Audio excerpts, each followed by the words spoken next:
But this was the case of two innocent Palestinians who were put in prison, are still in prison. I mentioned this morning at the state terrorism talk. Basically, there was an attack against the Israeli embassy in London in July 1994. And the Israelis had been hassling for increased protection around their embassy in London for the preceding few months because there had been a couple of other big attacks against their interests around the world.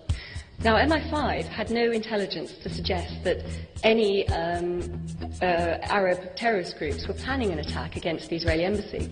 London had traditionally been a sort of safe haven for Middle Eastern groups because they were given a certain amount of freedom of expression and things. So they didn't think they had either the capability or the intent to carry out an attack in London. So the Israelis were getting quite frustrated about this. They were also, because of this safe haven idea, getting increasingly frustrated at a political network which had been set up by a bunch of immigrant Palestinians. And it was doing very well. I mean, they were really raising awareness about their people's plight. They were raising money and funds and sending them back to the Middle East to help them. So a bomb goes off. Two innocent Palestinians were picked up. They were part of this support network. And they were subsequently convicted, not of the attack, because they had cast iron alibis, but they were convicted of conspiracy to cause this attack. And it looks like they were set up, they were fitted up, because there was a shadowy figure called Reda Maghrabi who kept swimming in and out of their story. He was never traced, even though he was the one that bought the car that the bomb was in.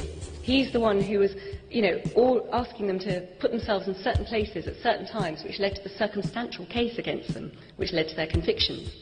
But nobody bothered to try and trace him. And I think he was probably an Israeli agent. But the crucial thing that David saw was a report written by a senior MI5 officer. His code name was G91. And he had seen all the evidence and all the intelligence, crucially, in the run-up to this attack.